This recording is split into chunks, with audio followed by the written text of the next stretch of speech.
All right, here we go. Today we have Hernandez Govan, who just was found not guilty by a Memphis jury of first-degree murder and conspiracy to commit first-degree murder for the killing of Young Dolph. Today he joins us to do his first interview after the case. Hernandez, welcome to Vlad TV. Appreciate you for having me. Well, me and you have actually been talking for a while. Correct. And we were supposed to do this interview a while back, but then things kind of went haywire, so here we are today. So I want to start at the very beginning. Born and raised in Memphis? Correct. Now, you got into a lot of trouble over the course of your life. Yeah. So over 26 years, you were in and out of jail for various crimes like aggravated assault, drug possession, and so forth. Yes. Why are you getting in trouble so much? Well, I'm sure you know I grew up in an environment called Orange Mound, home of A-Ball and MJG. So, you know, it's a pretty rough environment to say it in a nice way. So, you know, growing up, that was all around me. It was all I seen. What was the longest bid that you did? 5. For what? Gun possession and drugs. Okay, so leading up to the incident, you and Big Jook had a relationship. Yes, he was an associate of mine, yes, sir. You were how old when you met him? Met Jook when I was around between 22, 25 years of age. Okay, you guys used to gamble together? Yeah, that's how we met, gambling. Okay, and you guys are like almost cousins? Yeah, his mom married someone years ago, was in a relationship with someone years ago that I'm very close to. And I'll just say that. And so, you know, we used to, you know, that's how we became close associates back in the day, got comfortable with each other gambling and things like that. Okay, and Big Jook is the brother of Yo Gotti. Yes, sir. Now, what's your relationship with Yo Gotti? I don't have a relationship with him. I never met him, never did any business with him whatsoever. That's why it was strange to me, all the comments and hoorah on social media accusing me of doing things that was absolutely not true, because I never had any dealings with Yo Gotti whatsoever, period. Now, what about Young Dolph? Yeah, I know Dolph. I knew Dolph personally, yes, sir. We did business years ago before he actually blew up. He was rapping at the time, but he hadn't blown up yet. You know, just being in the streets, selling petty marijuana back and forth. So, yeah, I knew Dolph personally. He was a good dude. Okay, and you also had a relationship with Daddy O, who's the owner of Paper Out Records. Correct, yes, okay. Sir. What's that relationship about? Just the same. I met Daddy O from, I got a brother named Ziploc from South Memphis. And we used to just sell petty marijuana years ago, in and out of hotel rooms when we were younger, just doing our thing, just trying to hustle. Now, you and Dolph, did you ever have a falling out, or did you have a good relationship overall? Never had a falling out with Dolph. You know, we did a couple transactions years and years ago. We never had a reason to fall out. I'm not a rapper, you know. Dolph was just, this one he had one foot in and one foot out. And at the beginning of his music career. And so, you know, anytime we met up and did business, it was all good. Never had an issue. Well, at one point, Young Dolph and Yo Gotti started getting into it. Do you know the reason why the friction actually started? Because you hear like 20 different stories. Well, from what I understand, I know Gotti tried to sign him years ago. And, you know, for whatever reason, Dolph decided not to. I think Dolph was close friends with Gucci Mane at the time. Gucci and Gotti relationship kind of deteriorated over the years. And I think that just all played a factor, or whatever the case may be. You know, Dolph deciding not to sign and giving his reasons for not wanting to sign the CMG. The story about it being about a girl or whatever the case may be. Yeah, I heard that also. Yeah, that's absolutely not true. It was just a potential business deal gone bad, from what I understand. Well, you have rap beefs where people do diss records against each other, but in this case, it escalated into actual violence. Dolph got shot up in LA at one point, and then he was in a bulletproof car. They got shot up, down south at a later point. So there was just a lot of chaos that was happening during that time. From your point of view, like, you don't know Gotti, but you're friends with Juke, and you also know Dolph. What did you think about these things escalating in Memphis and all over the South? Well, actually, when you sit back and you analyze everything, and just giving my honest opinion on it, and I mean, numerous of other people have said what I'm about to say. I don't think you can go find one song where you hear Yo Gotti dissing Dolph. It was more so Dolph every time. Every other song he dropped, he was mentioning Gotti and Juke, and sometimes his family. And so I think they kind of lit the fire to it, escalated it, or whatever the case may be. I do know of a situation, not the name drop, but we got a very well-known, respected NBA player from our city that wanted to see the beef end. He reached out to a well-respected club promoter in Memphis, Tennessee, and asked him to reach out to both parties and try to dead the beef.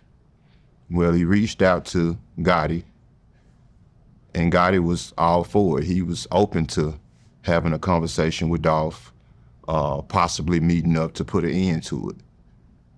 When this particular club promoter reached out to Dolph, Dolph said, "Fuck no," hung up the phone in his face and blocked him. He didn't want no parts of squashing it, and I'm just being honest about the situation. So, I say that to say that all of this could have been avoided if egos wasn't in the way. Yeah, it's sad. Absolutely. Well, 2021, a few months prior to the actual shooting, you were actually working with Straight Drop to try to sign him to CMG. I was. And some interactions happened at your house. Can you talk about that? Yeah, I was basically trying to put the deal together for Straight Drop. Years prior to that, it's a well-known DJ from Memphis, DJ Lil Larry. He's a friend / associate of mine, reached out to me and wanted me and my brothers to possibly give him the advance money for Moneybag Yo. We met up at my brother's car lot. We listened to the material. And for whatever reason, my brother decided against it. Look where Moneybag Yo is at right now. Yeah. So we was real bitter about that, so, and shout out to Bag. But, so, when Justin came around, Justin was talented, and we didn't want to miss out on this opportunity. My whole goal was to try to get out the streets and stop, hustling, especially at the age I'm at. And so I reached out to my brother and asked for his assistance, and we started trying to put the deal together. And I reached out to Juke and asked him to come by and check the material out.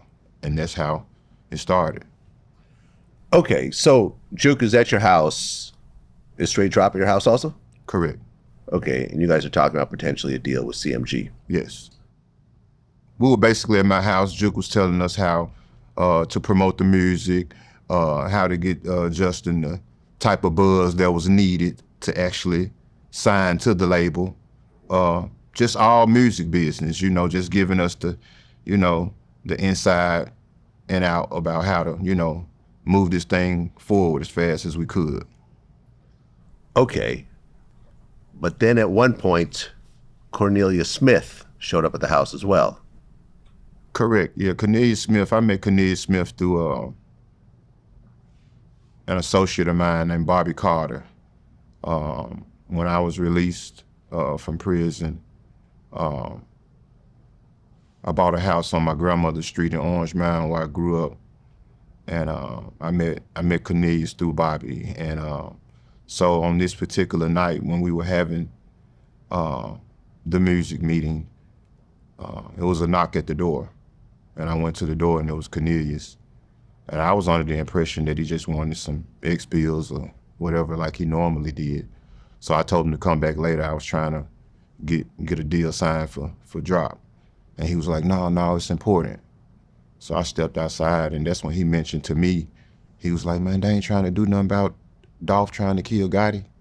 So at that point, I never heard of that incident. You know, I heard of it, if you reverse it, I done heard of it that way, you know, the attempted hits on Dolph, but at that point, I hadn't heard anything about someone trying to do anything to Gotti. Mm-hmm. And I told him that wasn't my business, and I wasn't finna go back in and mention something to Juke that he hadn't said anything to me about. And so I just left it at that. Mm-hmm. And went back in and finished discussing the music and the actual deal. And that was that on that. Okay, but that deal didn't actually come together. It did. Well, then November 15th, 2021, 2 days before the shooting, Young Dolph comes back to Memphis to do a turkey drive. As he always does. Right.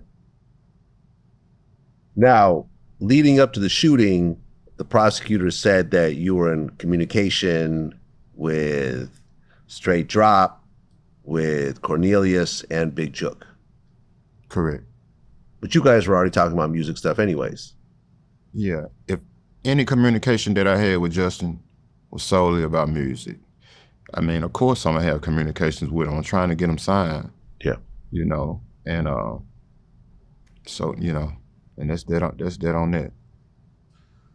Well, on November 17th, 2021, Young Dolph goes to his favorite cookie shop, Makeda's Homemade Butter Cookies in Memphis.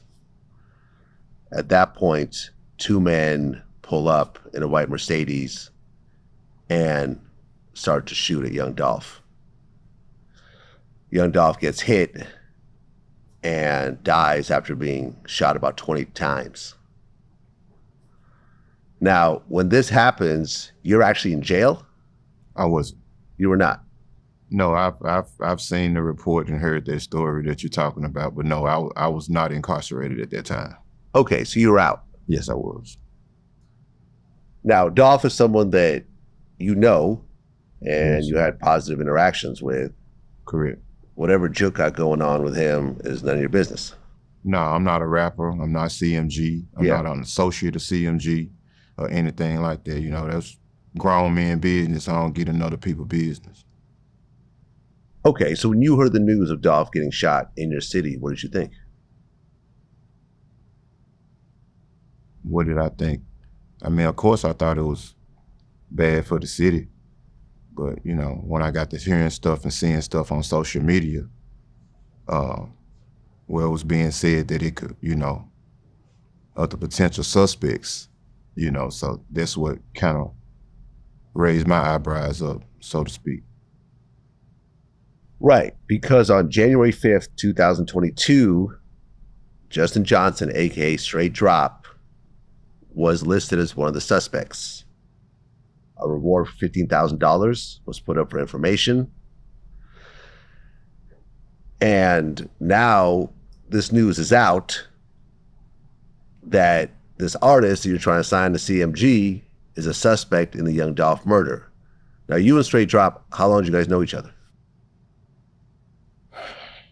I knew Justin, so I met Justin in probably 2000 and maybe 17, 16. Okay. So you knew him about 6-7 years. Yeah, correct. Yes, sir. Did you know that he has a violent side like that? Yeah, I knew he wasn't an angel. Yeah, yeah, I knew that. Yeah, I never took him to be a killer or anything that would just harm an innocent person, though. You know, I try to avoid those type of people. Okay. I'm not I'm not gonna sit here and say that I'm the Pope myself or an angel myself, but you know, I don't associate myself with demons or animals and people that just have no heart whatsoever. Well, along with Straight Drop, another suspect, 32-year-old Cornelius Smith, was listed as a suspect as well. This is now two guys that were at your house a couple months prior. Yeah. So when you heard that these two guys that you personally know are suspects in the murder of one of the biggest rappers ever in Memphis, did you think that it was mistaken identity, or did you think like, okay, this actually makes some sense? Well, actually, I know you said I think you said it was posted January 15th or whatever about Justin Straight Drop. January 5th. January 5th, he was a suspect. I knew the same day. It was all over social media. Yeah. Yeah, moments after Dolph got killed.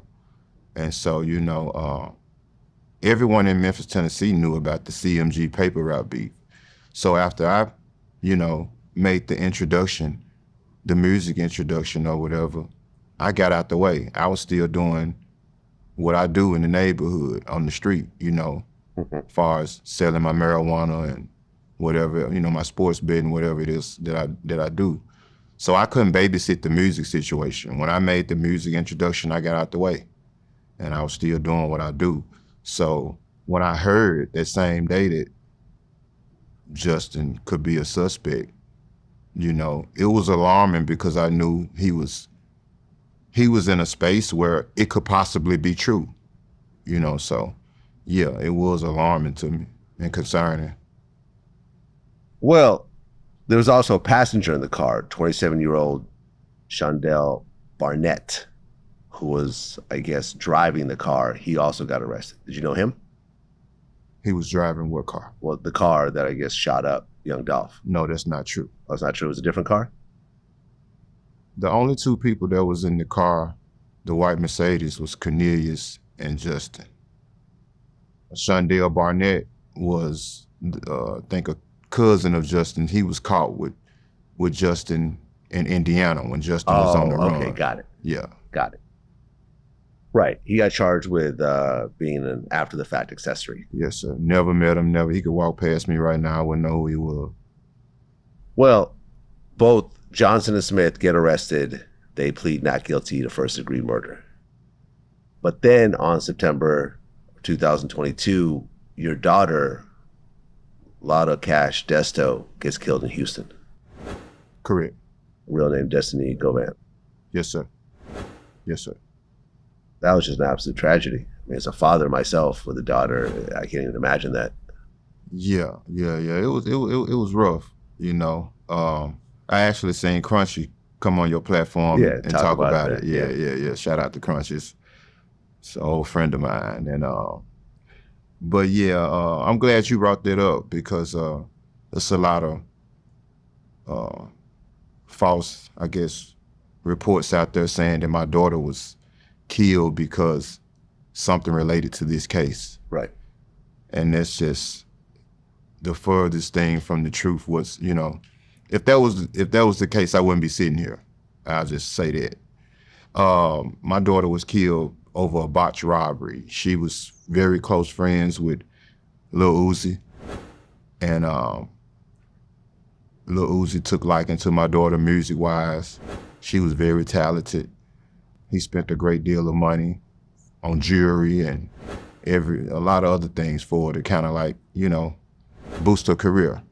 And she just so happened to go to a club one night with her girlfriend in Houston. And I mean, I actually have the reports, the affidavits from the guys that, you know, that actually killed my daughter, and they told everything. Yeah, it was two guys. It was Jeremiah Smith, 19, and Christian Isaiah Williams, 24. Both charged with murder. Yeah, and it was actually 4 more other people charged as well. Because it was like they seen her in the club, they knew who she was because she's very popular on social media. And they said they knew her jewelry was real because, you know, she hung out with Uzi every day, all day. And they just decided to follow her in the club, stalk her, and rob her when she left. Some little kids, and it had nothing to do with the situation that I was involved in. Yeah, didn't you make a Facebook post after she passed away and you apologized saying that your lifestyle may have cursed her? Yeah, so I'm glad you brought that up. My reason for saying that is because, my daughter's, her mother's side of the family, they good people, church going folk, and it's like everything that she was doing, it was like she basically got it from me, the hip hop, just the swag, all of that, and it was like she was almost wanting to imitate my lifestyle growing up. So that was my reason for the apology. It wasn't that I was apologizing for me being the reason that she was killed or anything like that. It was just, by her wanting to, I guess, be like her dad. If I would have been a better person or a better role model, maybe she wouldn't have, took liking to the certain things that she did in the street activity. That's what I was saying. Yeah, man. I mean, my condolences. Yeah, I My appreciate condolences. it. How old was she at the time? At the time, I think my daughter was 24, I think. Yeah. Damn, she's a baby. Yeah. Yeah, I'm Yeah. sorry, man. Okay, so here you are dealing with the grief of losing your daughter, and 2 months later, in November of 2022, the Shelby County grand jury indicted you on first-degree murder, attempted first-degree murder, and conspiracy charges. They claim that you were the organizer of Young Dolph's murder.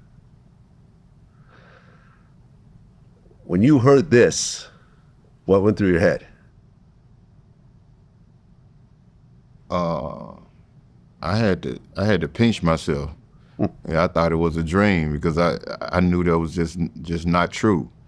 And when I actually heard about it, well, I didn't hear about it, I felt it. I was leaving my home one day and they followed me and pulled up to the neighborhood car wash and just arrested me and told me I was indicted for murder. And so it was almost like a death blow, considering that I just went through that situation with my daughter. I also had a brother of mine that died in a car wreck around that time, and my grandmother died. All of this happened in a 3 to 4 month span.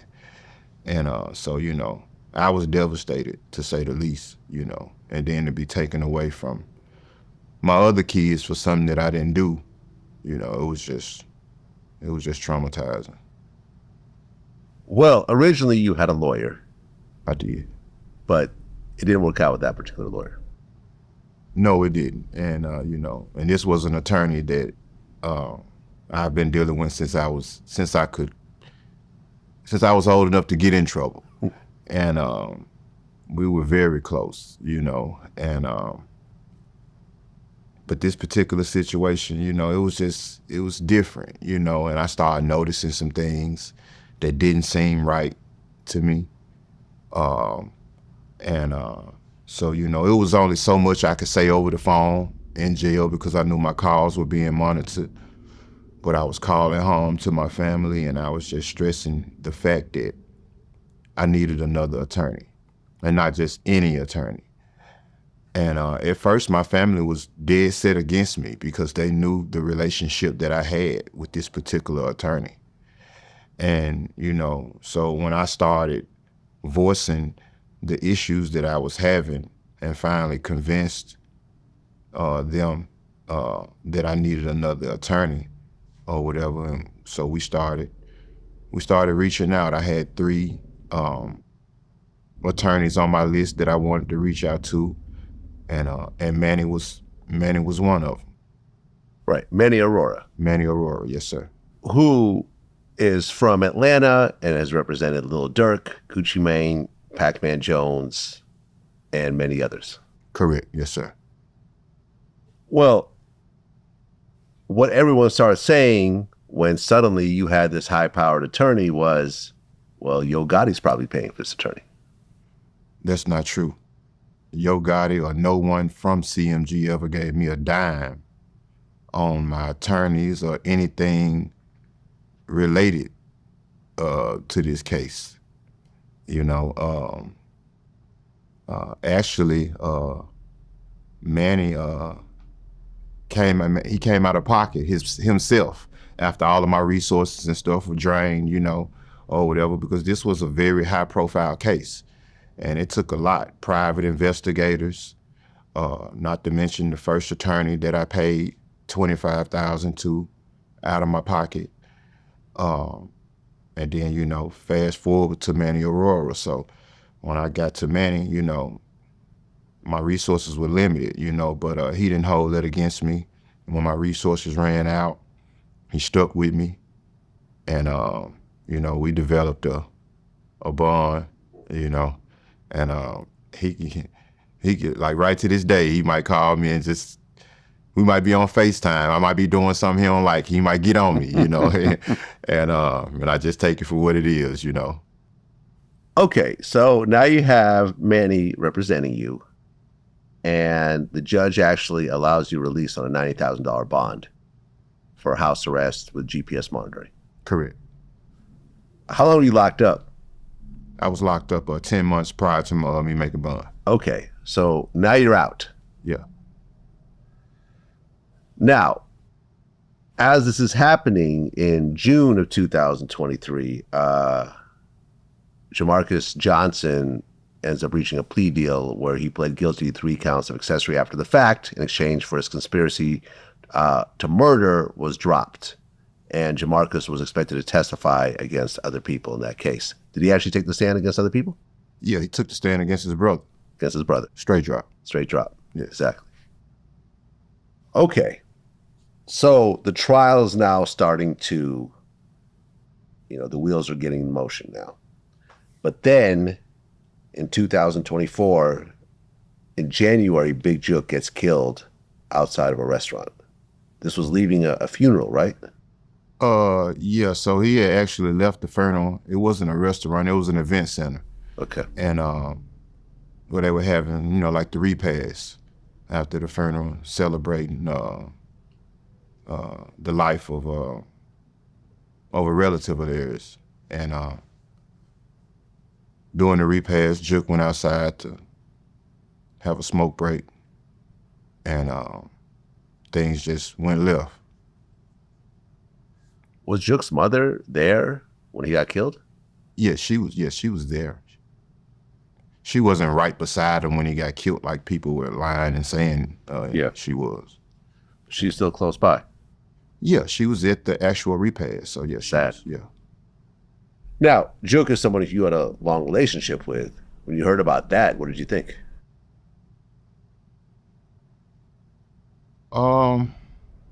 The environment I come from, you know, you kind of, it's crazy this might sound, you know, you get kind of numb to death. But considering that it was somebody that I knew and that I was, you know, I had a relationship with, you know, despite the beef that he had going on with Paper Route or whatever, you know, Jook was, you know, he's always been a cool associate of mine, you know. We didn't talk every day. Me and Jook would go months, sometimes maybe even a year or two without talking. But, you know, whenever we seen each other or communicated at a dice game or something like that, you know, it was always a mutual respect, always cool. Well, I did some research, and it doesn't seem like whoever killed Big Jook has been charged. No. So it's still an open case? Yes, it's still an open case, and, you know, the streets know. And I'm sure if the streets know, the police know. For whatever reason, you know, they're not taking the initiative like they do in other cases. Okay. So did the prosecution intend on charging Big Jook for the Young Dolph murder? Because later on, Jook is sort of involved in this whole case that you're now in at the time. Well, in my opinion, like, how do they charge you but not him? How do you get indicted but Jook is still walking around? I don't get that part. In my opinion, if they wanted to charge him, they could have. The same evidence that they said they had against me, included Juke. they had against Juke, Right. if not more. Exactly. I think I was singled out because maybe they knew I didn't have the resources that Juke had. Oh, because his brother's Gotti. Correct. Uh-huh. And so, with that being said, I think that the plan was to arrest me and to try to put the squeeze on me and, I guess develop or help materialize whatever they were trying to do. Okay, so you're now on, house arrest with an ankle monitor. But then during a hearing in February 2024, Judge Mitchell warned you that you need to stop playing with your bond because there was calls that the judge was getting about an interview you were supposed to do or something like that. Me and you were talking about doing an interview around that time. That's it. But I never said anything. No, You didn't come from me. Yeah, it didn't come from you. No, it came from, I did an interview with a local blogger, not to say his name, and she got wind of it. I think when she first got wind of it, she was under the impression that I was outside of my home and out moving around. Mm-hmm. But I did this interview just strictly off of my iPhone, in my living room. So, of course, I didn't get a chance to explain all that to the judge. I can't talk while she's talking. I can't disrespect the judge. I just sit there and listen and just take whatever she give me. And I think she was, for the most part, Judge Mitchell, whom I had the utmost respect for, because she was a pretty fair judge. I think she was more so just concerned from her, point of view about my safety. Okay, because a couple months later, you get arrested it's based on a stalking charge from 2019? Yeah. You know what I'm talking about, right? Yeah, I think it was even actually, it was probably around 2019 when this happened. It was an incident with my daughter. She had a situation, and her mom was reaching out to me, and I was unavailable at this time when she was reaching out. And for whatever reason, she thought that I was ignoring the situation about my daughter. So when I finally woke up and got to my phone and seen the text messages, of course, I was deeply concerned about what had took place with my daughter, and I reached out. And so she just accused me of not being concerned, and one thing led to another, and we got to arguing, and things were said, and and some of the things that I said, I guess maybe made her afraid or whatever. So she filed a report, and they reached out to me for a mediation meeting. And at that time, I wasn't going to no fucking mediation meeting. And so I just didn't show, and they put a warrant out for me, a misdemeanor warrant. I had a misdemeanor warrant for 4 or 5 years and didn't even know.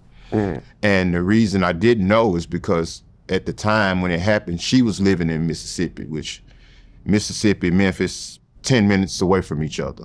But by her filing a report in Mississippi, me living in Memphis, as long as I don't go to Mississippi, I would never know anything about that misdemeanor warrant. So fast forward to now, I'm on bond, the $90,000 bond, living in Mississippi at the time, get pulled over, regular traffic stop, on bond for the Young Dolph. And the officer tell me, man, you got say you have a misdemeanor warrant, man, for stalking from 2019. And when he told me this, I argued him up and down because I'm like, I never had any issues with anybody in Mississippi, for sure never dated nobody from Mississippi, but at that time I wasn't thinking, about the past situation with the mother of my daughter. And so they arrested me and took me in, and they ended up dropping the case because it was so old. Okay. So the whole time leading up to the trial, you're actually still out? Yes. Okay. So then in September of 2024, Cornelius Smith acknowledged during court testimony that he and Straight Drop were the ones who killed Young Dolph after being promised a $100,000 payout from you and Big Juke. And they claimed that you were supposed to get $20,000 based on setting this whole thing up. Now, straight drop ends up getting sentenced to life in prison without the possibility of parole. Then he got sentenced another 35 years for 2 other convictions from the trial: conspiracy to commit murder and being a felon in possession of a gun. As you're seeing all this stuff come together and now they're starting to point the finger at you, how do you feel? I mean, of course I feel bad, upset, I guess, so to speak, for even being involved in some shit that I had nothing to do with. At this point, so many things have been said and done that you couldn't have told me months or years prior. If someone said this, I would have argued them up and down that it wasn't true. So at this point, I was only concerned about me. And, because there was certain things that were said from straight drop that I didn't necessarily agree with. And so at that point, I was just concerned about me and my family. Now, you got a plea deal offer from the state. I did. What was the deal? It started off as 20. 20 years? Yeah, 20 years at 30%. Then they went down to 15 after my attorney filed 16 motions against the state. We won 11 of them. And so they went down to 15. When you say 30%, you have to serve 30% of the time? Well, yeah, the 30% doesn't mean you're gonna actually be released at that. It's just the eligibility date for parole. Okay. So you could end up doing the whole 15. Yeah, you could. Or more. Yeah. And with my record and with the nature of the charges, there's no way I would have made parole. Okay. After the 30% eligibility date. So we didn't think that was a good offer. I think it was around the motions, right after the motions or whatever, they came some way, Manny, we negotiated another deal, and it was for 10 years. And so, the head district attorney, he wasn't against it. I think Manny talked him into it. At this point, we still felt like we could win. I think I kind of, prior to that, Manny was, we're going to trial. We're not taking it. It's unreasonable. I told him a conversation that I had with my son, and my son was like, he wanted me to take the deal. And his position was, he'll rather lose me for a few years than the rest of my life. Right, because you're facing life in prison. Correct. Do they have a death penalty in Memphis? Yeah, they do. And I think they gave me some enhancements. I don't know if they enhanced me to the point where they could possibly ask for the death penalty. I think so, but I'm not quite sure. I'm not positive about it. But when I told Manny the conversation that I had with my son, it was kind of tugging at Manny. And, like I said, me and Manny, we developed a bond, and he was just like, it was always a chance that I could lose in trial. And with that being said, it was like, if I lost, it would have been rough on everybody, including Manny. And so, we decided that it was in my best interest to take the 10-year deal. I signed the papers. You signed the 10-year deal?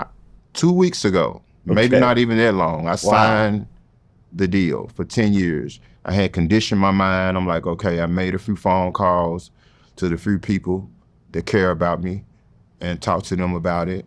And I had almost a year of jail credit already. So if I could get to the penal farm and do 3.5, 4 more years, I could possibly be home. So I just felt like that was the best thing to do.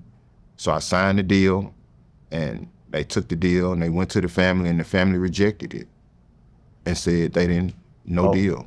The family of Young Dolph. Family. Oh, they have to accept that. They have to accept it. They don't have to, but for whatever reason, the DA was dancing to their music. Okay. And so when they rejected it, it was trial, because I wasn't taking the 15. That's crazy. I wouldn't take that at gunpoint. So, but you were ready to take the 10. Yeah, I would have took the 10. Yeah. Yeah, it's a big difference to me between 10 and 15, so Yeah, I was ready to take the 10. I took it, and they turned it down. which actually worked out for the best. Yeah, and I not to sound sinister or nothing, but I appreciate it. Okay, so then the trial begins on August 18th, 2025, less than a week ago. Yeah. So the prosecutors, they didn't accuse you of the shooting, but they said that you directed the two people that did. And with that, they showed a bunch of, cell phone records of you talking to both of them leading up to the situation, as well as Big Jook and so forth. Now, your lawyer started to kind of rip apart this whole situation. Well, actually, what do you think? Maybe bring the lawyer in at this point? Well, you actually brought your lawyer, Manny Aurora, for this interview. I think this is actually a good place to actually start with him as being part of this interview. Now, Manny, you're now going into this case representing your client who's facing life in prison. Yes. Now, we talked about how you worked out a 10-year plea deal and it fell through because of the family. Were you surprised that actually happened? It's hard to say how I felt about it because this is something that his son wanted, and his son is autistic, essentially nonverbal, but with what we could understand, he's just like, Dad, if there's any risk, don't do it. Just make sure you get home to me. And his son's 15 years old. And you can have all the confidence as a lawyer in the world, but there is always a chance that you lose. And when it's a mandatory life, it's a hell of a risk. I'm not the one going to jail, so I can't tell him what to do. I got my marching orders. We tried to do the best that we could. And frankly, the three other lawyers from my office that I brought with me, I think we were almost getting ready to pack up, thinking it's a done deal after we met with the elected DA. And then shortly thereafter, a couple hours later, they said, we take it back. I mean, the paperwork was signed. And so I've never experienced that before, and it turned out to be a blessing. Okay, so now you're going into trial. Yes. Leading into the case, you have one of the shooters, Cornelius, who was essentially saying that your client was the mastermind and he was supposed to get $100,000 and pay the shooters and take a cut for himself. Yes. Were you worried that someone was actually taking the stand and testifying against your client? He wasn't the worry for me. It was going to be how the government was going to spin the phone records. The reason Cornelius wasn't a worry for us is because he was just implying that he didn't even know there was a price on Dolph's head. Dolph had performed a song not too long ago prior to his murder talking about there's a price on his head. He'd moved out of Memphis for that reason.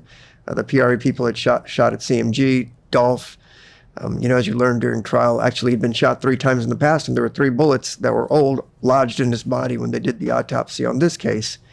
And so even as a mediocre lawyer, the fact that the guy shooting the machine gun that essentially killed Dolph is now in bed with the state gave me confidence that he was going to lie about a lot of stuff and he would be relatively easy to trip up on cross-examination.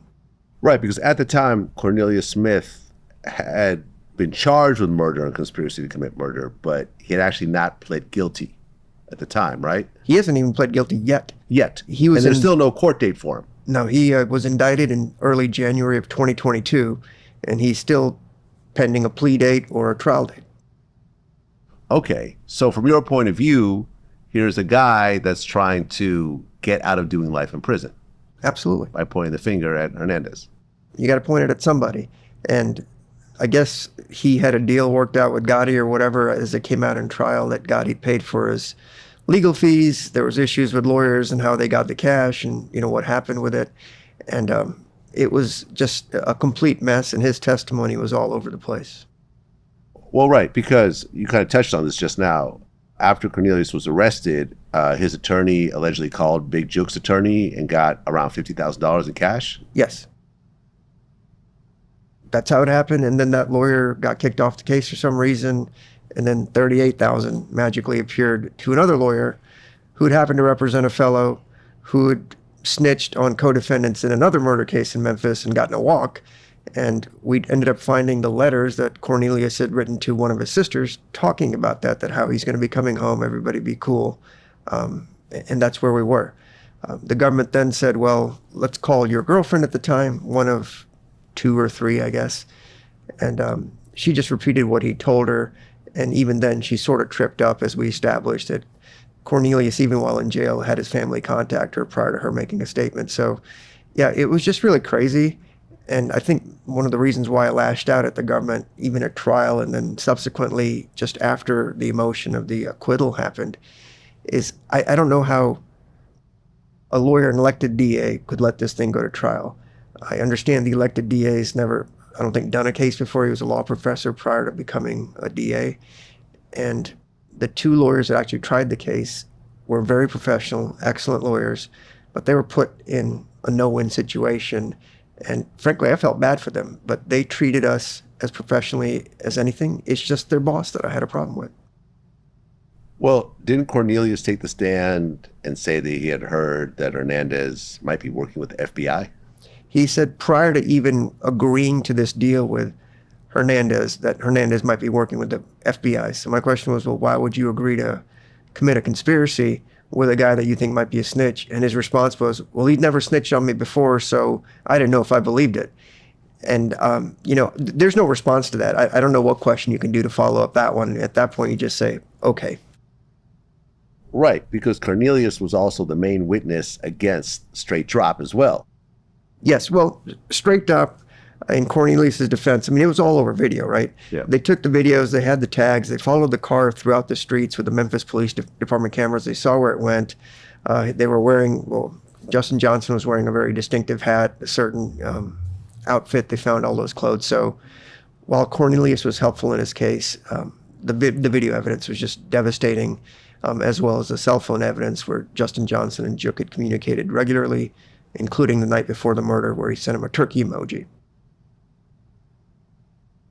Well, on the stand, Cornelius also implied that Hernandez was trying to backdoor the situation through the mother of one of the artists, Paper Route Wu. None of that ever happened. The whole paper route thing is something Justin did on his own, and we had the text messages that we presented at trial where he's talking to other folks along the way, like TZ and some other nicknames, that said somebody saw somebody here, we're going to pull up, we might bring a stolen car, all those kinds of things. It had nothing to do with Mr. Govan. So when you're facing life in prison, the question you ask yourself is, what are you willing to do to get out of it? And yes, there's phone records, but they don't tell you what they talked about, if in fact they talked. So you can make anything up, and if the government's buying and you're selling, you get yourself a deal. Right. You referred to him as a pathological liar, Cornelius. Everything. For example, Cornelius said he was shot in the shoulder, didn't get medical treatment for nearly a month, that the bullet was lodged really close to his neck or above his shoulder because it went through his upper arm. How did he not get an infection for a month? That's just beyond comprehension to me. The Mercedes that they found had no blood in it. Where did the blood go? Cornelius also said he wiped it down to try to explain where the blood might have gone. Well, we have science. We've had it for decades, where they can see with the Blue Star whether you've used bleach or anything to wipe it down. Because if it was that simple, you could wipe down any murder scene and nobody would know.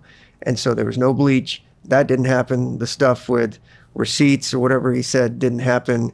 The fact that he claimed that he had his girlfriend reach out to Johnson to reach out to Govan, none of that stuff happened because in the text messages, the government conflated Quet, which was Govan's nickname, with Quez. Marquez Smith is Cornelius's brother. So when he was talking about, I need the number for Quez, I don't know why the government thought that meant Quet or somehow that was a typo without realizing that his brother's nickname was Quez. And so the lead detective that's retired was one of the most honorable and decent human beings I've ever come across because he identified all those issues. And he also said, we screwed up and didn't do X, Y, and Z like I pointed out.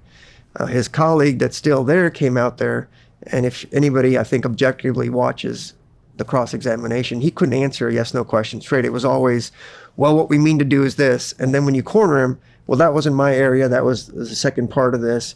But then he has this great memory suddenly, if he wants to say something. And, at some point you get infuriated. I try to be calm, but sometimes you just have to call it out. And maybe I went over the top when I did that, but it was just too much. I mean, officers are supposed to investigate and the case goes where it goes. But he had a personal interest in getting this guy.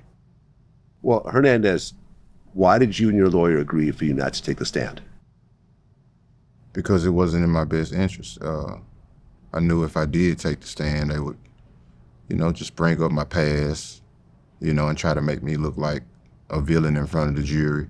So that was my reason for not taking the stand. Now, you have the right not to take the stand, right? But there is an implication to that, meaning that a jury will generally look at you as being slightly guilty, because if you don't take the stand, if you're innocent, why not take the stand, right? If you're choosing not to talk, yes, it could work in your favor, but there is a stigma around it that makes you look a little more guilty than you are. Yeah. Well, one of the jury instructions from the judge was, just because I don't take the stand, that they can't hold that against me.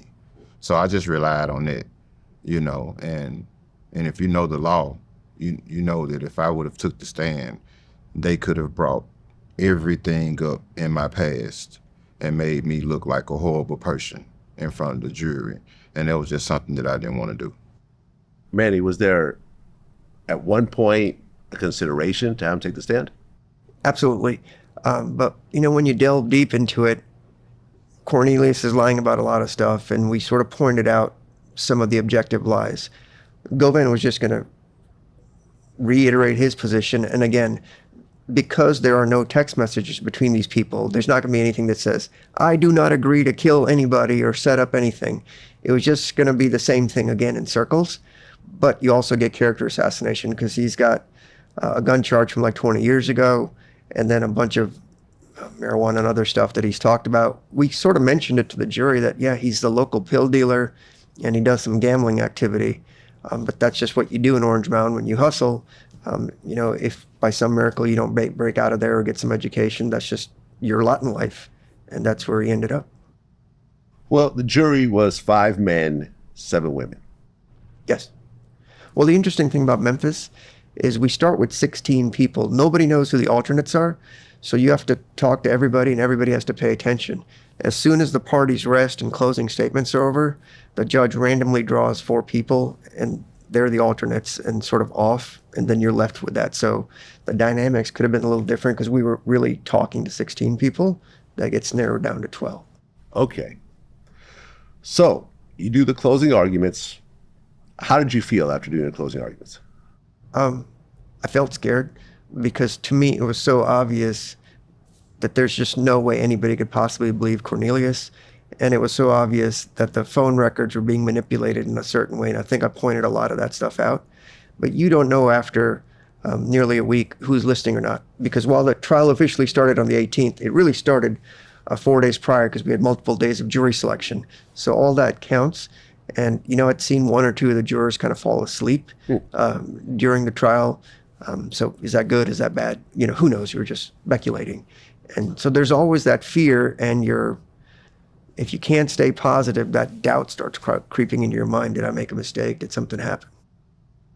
Hernandez, after you heard everyone's closing arguments and then the jury started to deliberate, did you feel good? Did you feel scared? You want me to be honest? Yeah. I was upset because the prosecutor, she stood up in her closing arguments and said some things that were absolutely not true. And I was upset. I mentioned it to Manny, I mentioned it to Robert, Haley, Beth, and Handel, that I didn't agree with what she did, because she got up there and said that after the shooting, they went back to my house and they brought the car back to my house. None of that happened. And so for me, if I'm a juror and I'm hearing this, and, I don't know how much, attention they were paying during the course of the trial.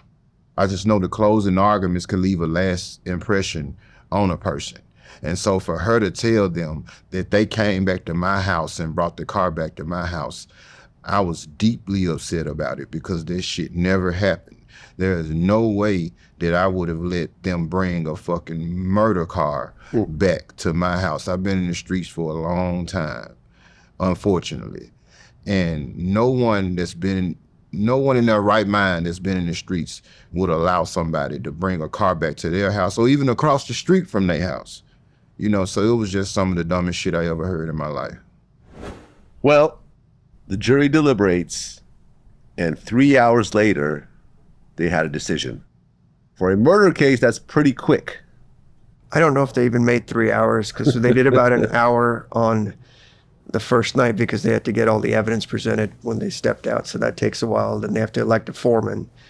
And then they actually start deliberating. And then when they came back the next day, I think they started around 9:15, 9:20. And by 10:15, the light was on. And then the judge has to do other paperwork, and all the parties have to get called on their cell phone, get back to court. And so that takes about 30 minutes or so. And then the verdict's announced. Because, you know, the lawyers go to their offices. You're not just going to sit there all day. You leave your cell phone number if there's a question. If there's something, the judge's clerk calls you, and then everybody shows up. Right, because deliberations can go on for a week. Right, they could. And so when they call back, and I think it was like a little after 10 o'clock, said we have a verdict, I felt super good about it. I said, I did. You did not? No. Oh, you thought it was guilty? I felt the opposite. I'm not going to say I felt it was guilty, but normally from watching crime shows and shit like that on TV, when the jury comes back that quick, normally it's bad for the defendant. So when they came back so fast, I looked over at Manny. I'm like, Manny, is it good or bad? And he was like, calm down, calm down. I seen it go both ways. And so, you know, I tried my best to calm down and went in there and, you know, and stood up and received my not guilty verdict. I mean, leading up to them actually giving the verdict, was that like the scariest few minutes of your life? Vlad, Because you're facing life. Vlad, I've been through a lot. You know, I've been shot 7 times. You name it, I've been through it. That feeling of standing up, waiting on Judge Mitchell to announce the words that are going to determine the rest of my life, I wouldn't wish that feeling on nobody. Like, it's like indescribable. You can't even describe it, how you feel, you know? It's almost like you go into I don't know, it's like a warp zone or something, you know? And because like I was standing there and I could hear, and you know, but it was almost like I could see black around me, you know? And but yeah, to answer your question, it was definitely the most I guess scariest moments of my life. The judge read not guilty on all counts. How did you guys react? Well, if you watch the verdict, the first not guilty, I gave no reaction because I knew I had 2 counts. So the first one meant nothing to me if I got convicted on the second one. Conspiracy still carried up to 40 years, which for me is still life. And so that's why you didn't see a reaction from me till after the second not guilty verdict. And when she said the second not guilty verdict, I was just happy as shit. I was, you know what I'm saying? Like, I can't even tell you, like, you know what I'm saying? I think I was more happy for my son than I was for me. Yeah. Well, Manny, you pretty much took this case on pro bono because Hernandez did not have the money to pay you, which you usually get paid. I don't mean to interrupt you right there. Go ahead. I did have some resources. I just didn't have all the resources. Right. To, you know, to cover what this man here is worth. Right. You're talking about multiple lawyers. You're talking about, you know, investigators, paralegals, all everything, the filings. All of that. I've gone through enough. Hotels. All of that. Yeah. You didn't have that type of money. Yeah, I did. Most people don't. Yeah, most people don't. If a person off the street. That's a $500,000 case here. Yeah, that's what I'm saying. Yeah. So is that about how much that case would have cost for a person off the street? Probably more for us because I had 4 lawyers on it, 2 investigators, paralegals. I mean, we shut our office down for about 3 months, at least 3 solid months at the end. We were working on it throughout, but there was just so many documents that we have to go through hand by hand. AI doesn't get it done for me. And all the cell phone records, I'm just like, there's got to be something out there. The government can't be this crazy and bring this charge with not a single incriminating text message. But they did. So this is potentially like an $800,000 case. Yeah, easily or more. It depends on where $1 million case. Yeah. $1 million case. So a typical guy from Orange Mound who gets put in this type of situation, and it's not tied to Young Dolph, and there's not a lawyer of your caliber that's willing to take that on his dime, really would have given that person almost no chance to beat that case. If you didn't do the work that we had to do to get through the records to find out, because as you saw, they really shaded the records very substantially. They would arbitrarily cut things off, and unless you know what you're looking for, you'd think, why would the police wouldn't do that? And that's what we had to do. And so the time and labor that was put into this thing was just tremendous. The lawyers that I had, Robert Wilson, Haley Haltiwanger, and Beth Noble, who's a third-year law student, just put their heart and soul into this thing. And, his family had called me. I get lots of calls for that kind of stuff. I said, we're a for-profit business. But because of his son and some of the other things, and looking, after I met with him and looking at the paperwork that we had, it just seemed wrong. And yes, it's high profile, but we've done no profile cases like that because it's all important. A life's a life in murder cases. And, there's lots of other people that pay us a lot of money, which allows me then to occasionally take a passion project, sort of like what this was. Well, you were found not guilty. You were able to walk away. But when you look at the internet, there's all these Young Dolph fans who still feel like you actually did it and you just had a good lawyer. I've seen some of these like threats online and so forth, which I'm sure you have as well. Correct. Do you feel there's a credible threat against your life?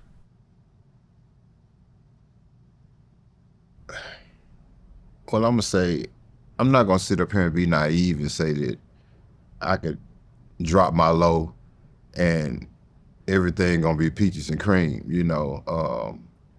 but I also take into account that I have had conversations with certain people, important people, that understand what actually happened. Does that radiate over to everybody in paper route?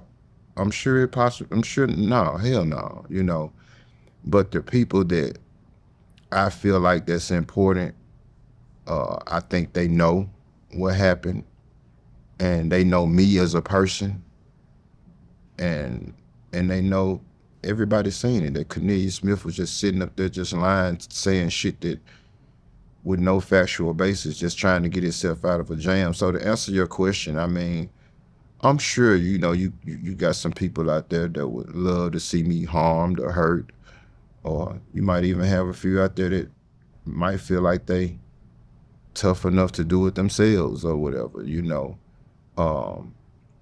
It's not, I'm not wired to run from anything or anybody.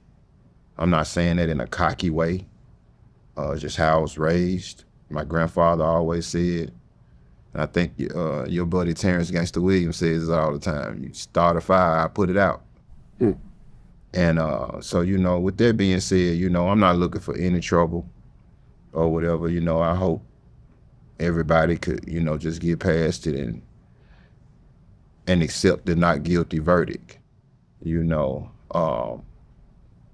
how to move. I'm 45 years of age for a reason. You don't make it to 45 in my environment for no reason, So with that being said, I think everything will be okay, so. Well, I will just say this, because over the years I've interviewed a number of people and I've talked about beef in their cities, and they've said almost the exact same words. I know how to move. FBG Duck said that. Mo3 said that. A lot of people said that, and ultimately end up getting killed in their own city for not moving. Is there a priority for you to move out of Memphis? It's something that I want to do. I mean, I was wanting to move out of Memphis prior to this, this situation even, happening. It's still a goal of mine. It's just because, I outgrew Memphis a long time ago. So, am I leaving Memphis tomorrow or next week? No, I'm not. Am I hiding from anybody? No, I'm not. Is it a goal of mine to move me and my kids from Memphis, Tennessee at some point? Of course it is. Because I don't want to raise my kids here, you know. I don't want them to have to experience the things that I experienced growing up as a kid. It's better places to live than Memphis, Tennessee. Yeah, especially in your case. Yeah. Now, you're actually wearing a shirt that means something. Yeah, it means a lot to me. It's a brother of mine, Kendrick Watson. He was actually, he wrote a book. It's called I See Everything. It's about the same prosecution that I just went up against. You know, he was framed with fabricated evidence, thrown in jail for 45 years. Everything, all the evidence from just everything in his case, from the box that was sent to his home, everything was fabricated, all because he put a lawsuit on the city of Memphis. And I just want to wear this shirt because, you know, he's going through it. You know, he has a clemency coming up. And, you know, he helped me throughout this process from jail, you know, and he was telling me from day one, don't take a day, you know. And, you didn't take his advice, though. Yeah. You signed that 10-year deal anyway. He a little tougher than me when it come to being, you know what I'm saying, you know. He anti-government, you know what I'm saying? So he was always saying, don't take a day. You got Manny Aurora on your side. Don't take a day. They ain't got shit on you. And so, you know, again, you know, like I said, you know, and I was in the same situation, you know. Right to this day, I stand on what I said. It was a lot of those calls that were fabricated in my evidence, because when after my birthday in September 25th of I think that was 21. Yeah, me and Justin, we had no communication for a long time, and magically they had some communication during the time that me and him weren't even talking because of a disagreement that we had. So I understand what Kendrick Watson is going through.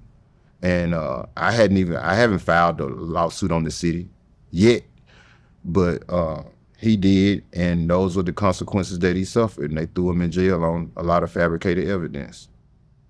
So you plan on suing the city? I do, for defamation of character.